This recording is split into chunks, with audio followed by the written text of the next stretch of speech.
Hello दोस्तों, good morning, नमस्कार। आप सभी का स्वागत है आप सभी के अपने यूट्यूब चैनल परीक्षा की शिक्षा में।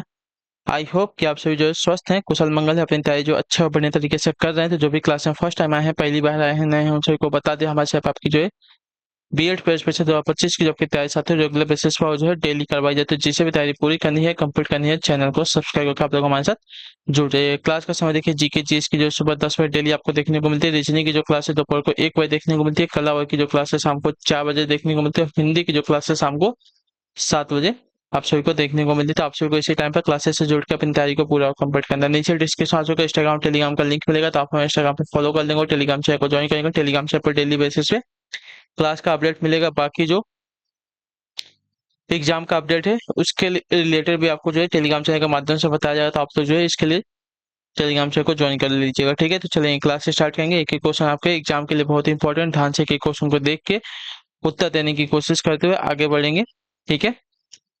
क्लियर है। और क्लास स्टार्ट करने से पहले जिसने अभी तक क्लास को लाइक नहीं किया वो लोग क्लास को लाइक करेंगे। जिसने अभी तक चैनल को सब्सक्राइब नहीं किया वो लोग जो है चैनल को सब्सक्राइब करेंगे। पहला क्वेश्चन आपके 26 सामने दिया गया है, 26 नंबर, ठीक है।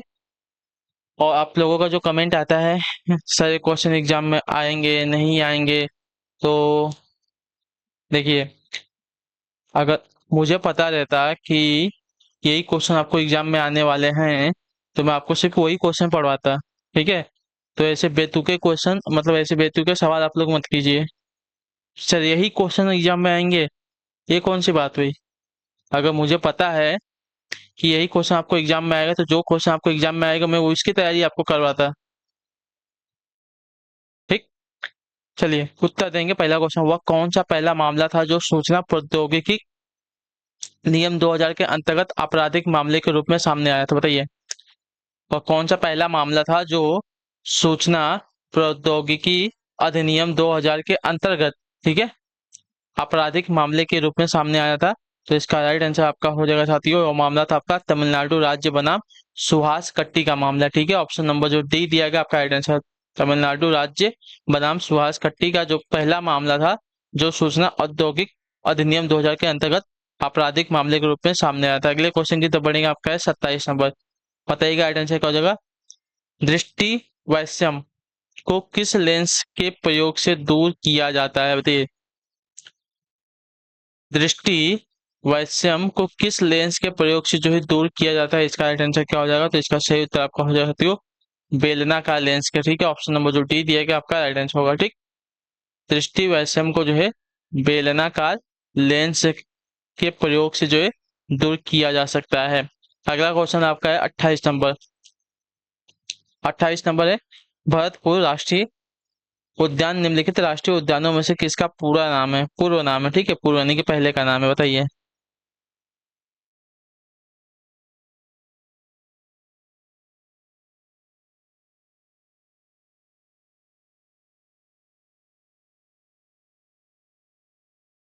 चलिए, भरतपुर राष्ट्रीय उद्यान निम्नलिखित राष्ट्रीय उद्यानों में से किसका पूर्व नाम है।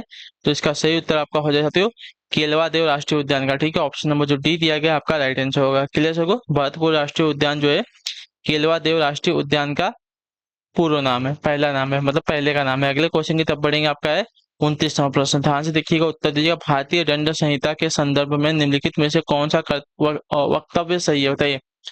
भारतीय दंड संहिता के संदर्भ में निम्नलिखित में से कौन सा वक्तव्य आपका सही है। तो इसका राइट आंसर आपका हो जाएगा साथियों,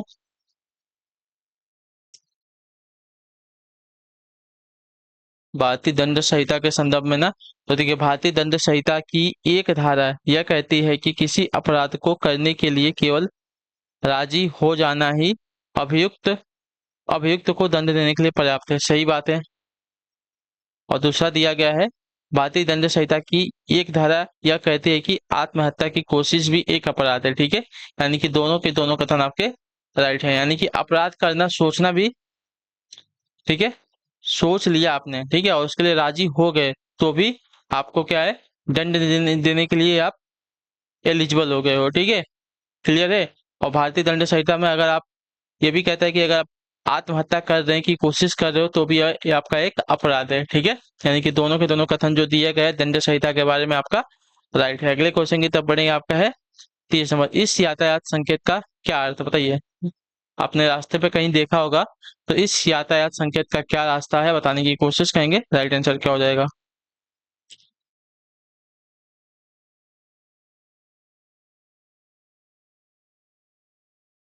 ऑप्शंस आपके सामने दिया गया है, ध्यान से देखिए क्या दिया गया है। आगे रास्ता घुमावदार है, घुमावदार रहता तो ऐसा रहता। आगे दो मोड़ है, हाँ दिख सकता है, एक मोड़ यहाँ पे दिया गया, एक मोड़ यहाँ पे दिया गया। पहले बाईं तरफ है, फिर आपका दाईं तरफ है, ठीक है। तो ये वाला आपका राइट आंसर है। आगे दो मोड़ है, पहला बाईं तरफ है, ठीक है। अगले क्वेश्चन की तरफ बढ़ेंगे। आपका 31 राष्ट्रीय आपदा प्रबंधन प्राधिकरण का अध्यक्ष कौन होता है बताइए। राष्ट्रीय आपदा प्रबंधन प्राधिकरण का अध्यक्ष कौन होता है? तो इसका राइट आंसर आपका हो जाएगा प्रधानमंत्री। ऑप्शन नंबर जो सी दिया गया आपका राइट आंसर। राष्ट्रीय आपदा प्रबंधन प्राधिकरण का अध्यक्ष आपका प्रधानमंत्री होता है। अगले क्वेश्चन की तरफ बढ़ेंगे। आपका है 32 वासुदेव बलवंत फड़के को इतिहास में क्यों जाना जाता है बताइए।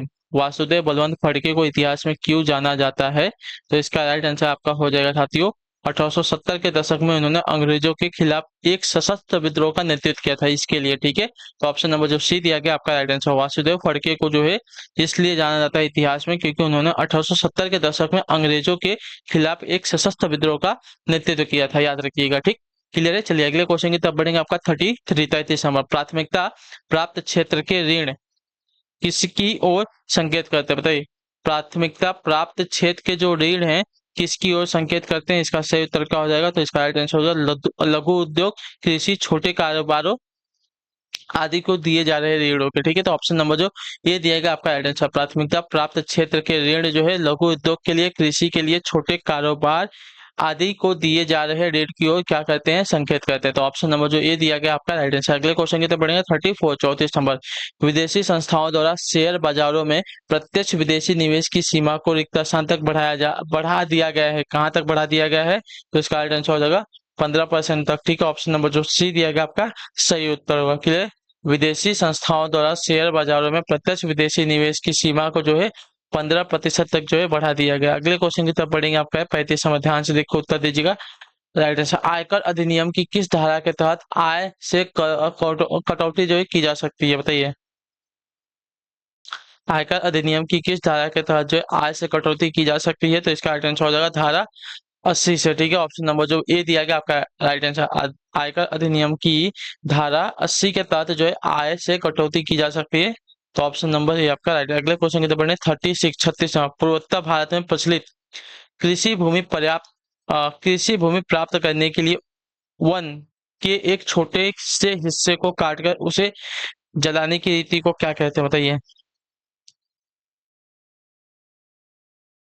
पूर्वोत्तर भारत में प्रचलित जो है कृषि भूमि प्राप्त करने के लिए वन के एक छोटे से हिस्से को काटकर उसे जलाने की रीति को क्या कहते हैं? तो उसे कहा जाता है आपको झूम कृषि, ठीक है। ऑप्शन नंबर जो बी दिया गया आपका राइट आंसर होगा, ठीक है। पूर्वोत्तर भारत में प्रचलित कृषि भूमि प्राप्त करने के लिए वन के एक छोटे से हिस्से को काटकर उसे जलाने की रीति को आपका झूम कृषि कहा जाता है, ठीक है। अगले क्वेश्चन की तरफ बढ़ेंगे। 37 है, ध्यान से देख के उत्तर दीजिएगा।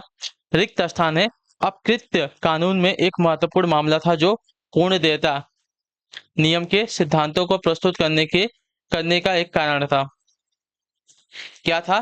तो आपका राइट आंसर यहाँ पे हो जाएगा साथियों MC मेहता बनाम भारत संघ, ठीक है। ऑप्शन नंबर जो ए दिया गया आपका राइट आंसर। MC मेहता बनाम भारत संघ अपकृत्य कानून में एक महत्वपूर्ण मामला था और पूर्ण देयता नियम के सिद्धांतों को प्रस्तुत करने का एक कारण था, ठीक है। तो ऑप्शन नंबर जो ए दिया गया साथियों आपका राइट आंसर। अगले क्वेश्चन की तरफ बढ़ेंगे। 38 नंबर बताने की कोशिश करेंगे। राइट, इनमें से कौन सा कर जो है बचत निवेश नहीं है बताइए। इनमें से कौन सा कर बचत निवेश नहीं है? तो इनमें से आपका राइट आंसर हो जाएगा साथियों इक्विटी शेयर निवेश, ठीक है। इक्विटी शेयर निवेश जो है आपका क्या है? कर बजट निवेश नहीं है, तो इतने याद रखिएगा। तो ऑप्शन नंबर जो सी दिया गया आपका राइट आंसर होगा। इक्विटी शेयर निवेश आपका कर बजट निवेश नहीं है, ठीक है। क्लियर हो गया इसके बारे में। चलिए अगले क्वेश्चन की तरफ बढ़े। 39 नंबर क्या देगा? उच्चतम न्यायालय के न्यायाधीश को शपथ कौन दिलाता है बताइए। उच्चतम न्यायालय के न्यायाधीश को शपथ दिलाने का कार्य कौन करता है? तो आपका राइट आंसर हो जाएगा राष्ट्रपति। ऑप्शन नंबर जो ए दिया गया आपका राइट आंसर होगा, ठीक है। क्लियर है। उच्चतम न्यायालय के न्यायाधीश को राष्ट्रपति जो है शपथ दिलाता है। अगला क्वेश्चन आपका है 40 नंबर क्या देगा? ध्यान से देखो उत्तर। वजन व माप के मानकों का संस्थापक रिक्त स्थान का एक हिस्सा है। किसका? संघ सूची का, अवशिष्ट सूची का, राज्य सूची का, समवर्ती सूची का, किसका है? तो इसका राइट आंसर होगा संघ सूची का। ठीक है, ऑप्शन नंबर ए आपका राइट आंसर होगा। वजन व माप के मानकों का संस्थापक आपका जो है संघ सूची का एक हिस्सा है, तो ऑप्शन नंबर ए जो दिया गया है 40 पे आपका राइट आंसर होगा। ठीक है, अगला क्वेश्चन आपका 41 नंबर, बताइएगा राइट आंसर क्या हो जाएगा। सूफी कृति कश्फ अल महजूब का लेखक कौन था? बताइए, सूफी कृति जो है कश्फ अल महजूब का लेखक कौन है? तो इसका राइट आंसर आपका हो जाएगा साथियों अबुल हसन अल हुजवीरी। ऑप्शन नंबर जो बी दिया गया आपका राइट आंसर। ठीक है, सूफी कृत कश्फ अल मजहूब का लेखक आपका अबुल हसन अल हुजवीरी है, तो ऑप्शन नंबर जो बी दिया गया साथियों आपका राइट आंसर। अगले क्वेश्चन की तरफ बढ़ेंगे 42 42 नंबर, ध्यान से देखिएगा, बताइएगा राइट आंसर क्या हो जाएगा। किस अभ्यारण्य को क्या देगा? किस अभ्यारण्य को वेम्बानाड पक्षी अभ्यारण्य के रूप में भी जाना जाता है? बताइए, किस अभ्यारण्य को जो है वेम बानाड पक्षी अभ्यारण्य के रूप में भी जो है जाना जाता है? तो इसका राइट आंसर आपका हो जाएगा कुमार कोम पक्षी अभ्यारण्य को। ठीक है, कुमार कोम पक्षी अभ्यारण्य को जो है बेम बानाड पक्षी अभ्यारण्य के रूप में भी जो है जाना जाता है, तो ऑप्शन नंबर जो बी दिया गया साथी आपका सही उत्तर है। ठीक है, अगले क्वेश्चन की तरफ बढ़ेंगे 43 43 में, भारत के निम्नलिखित राज्यों में से किसमें जो है भारत पाकिस्तान सीमा पार करने वाली एकमात्र सड़क स्थित है? बताइए, तो इसका राइट आंसर हो जाएगा साथियों पंजाब राज्य में। ठीक है, ऑप्शन नंबर जो सी दिया गया आपका राइट आंसर हो जाएगा। ठीक है, पंजाब राज्य में भारत पाकिस्तान सीमा पर सीमा पार करने वाली एकमात्र सड़क स्थित है। ठीक, अगला क्वेश्चन आपका है 44 44 नंबर, ध्यान से देखिएगा, बताइएगा राइट आंसर क्या हो जाएगा। पूछा गया आपका भारतीय संविधान का पहला संशोधन वर्ष रिक्त स्थान में कार्यान्वित हुआ जिसके माध्यम से भाषण एवं अभिव्यक्ति की स्वतंत्रता के दुरुपयोग तथा जमींदारी उन्मूलन कानूनों की वैधता से संबंधित प्रावधान किए गए? बताइए,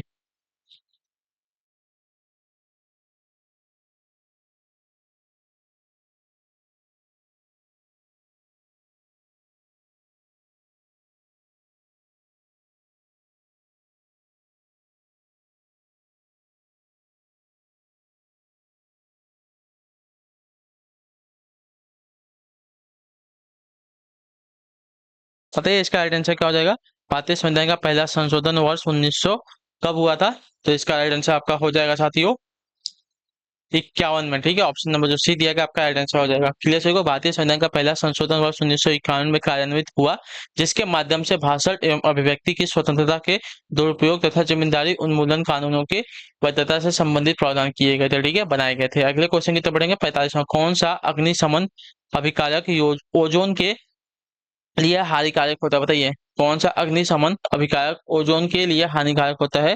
तो इसका राइट आंसर आपका हो जाएगा साथियों हेलोन। ऑप्शन नंबर जो डी दिया गया आपका राइट आंसर होगा हेलोन जो है अग्निशमन अभिकारक ओजोन के लिए हानिकारक होता है, तो ऑप्शन नंबर डी आपका राइट है। अगले क्वेश्चन की तो बढ़े 46 नंबर, ध्यान से देखिएगा, बताइएगा राइट आंसर होगा किस महाद्वीप में कोई ठंडा मौसम नहीं? बताइए, किस महाद्वीप में कोई ठंडा मौसम नहीं है?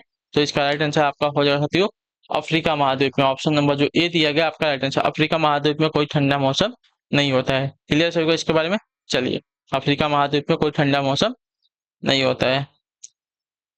अगला क्वेश्चन आपका है 47 नंबर, भारत में निम्नलिखित में से कौन सा राज्य जो है सिलीमनाइट का सबसे बड़ा उत्पादक? बताइए, भारत में निम्नलिखित में से कौन सा राज्य जो है सिलीमनाइट का सबसे बड़ा उत्पादक है? तो सिलीमनाइट का सबसे बड़ा उत्पादक राज्य आपका उड़ीसा है। ठीक है, ऑप्शन नंबर जो डी दिया गया आपका राइट आंसर, भारत में उड़ीसा राज्य जो है सिलीमनाइट का सबसे बड़ा उत्पादक राज्य है। अगले क्वेश्चन की तरफ बढ़ेंगे 48वां, सरकारी बजट पेश करने की तारीख कौन तय करता है? बताइए, सरकारी जो बजट होता है इसको पेश करने की जो तारीख है कौन तय करता है? इसका राइट आंसर क्या हो जाएगा? चलिए, तो आपका राइट आंसर होगा राष्ट्रपति। ऑप्शन नंबर जो सी दिया गया आपका राइट आंसर होगा। ठीक है, अगला क्वेश्चन आपका है 49 नंबर, ध्यान से देखिएगा, बताइएगा सही उत्तर क्या हो जाएगा। ठीक है, क्या देगा? शहरी आबादी के मामले में दुनिया के देशों में शीर्ष से भारत की श्रेणी कितनी? बताइए, शहरी आबादी के मामले में। ठीक है, शहरी आबादी के मामले में दुनिया के देशों में से शीर्ष से भारत की श्रेणी कितनी है? तो इसका राइट आंसर हो जाएगा साथियों दूसरी। ठीक है, शहरी आबादी के मामले में दुनिया के देशों में जो है शीर्ष से भारत की श्रेणी जो है दूसरी है, इतना याद रखेंगे। ठीक है, अगले क्वेश्चन की तरफ बढ़ेंगे। आपका 50 से आखिरी क्वेश्चन, भारत में निजी सुरक्षा एजेंसियों के लिए प्रत्यक्ष विदेशी निवेश सीमा क्या है, बताइए। तो आपका राइट आंसर 74%, ऑप्शन नंबर जो डी दिया गया आपका राइट आंसर। भारत में निजी सुरक्षा एजेंसियों के लिए प्रत्यक्ष विदेशी निवेश सीमा आपकी जो है 74% है। ठीक है, क्लियर है बिल्कुल। चलिए, तो इसी के साथ जो आपकी क्लास है आज की यहीं पे पूरी होती है, कंप्लीट होती है। आई होप कि आपको क्लास जो साथियों अच्छी लगी है। तो क्लास को आप लोग लाइक करिए, चैनल पर पहली बार है तो चैनल को सब्सक्राइब, और क्लास अच्छी लगे तो क्लास को लाइक करके जाइएगा। हम आपसे मिलते हैं आपकी अगली क्लास में, तब तक के लिए टाटा बाय बाय, जय हिंद जय भारत। आपसे क्लास से जुड़ने के लिए बहुत बहुत ही धन्यवाद साथियों।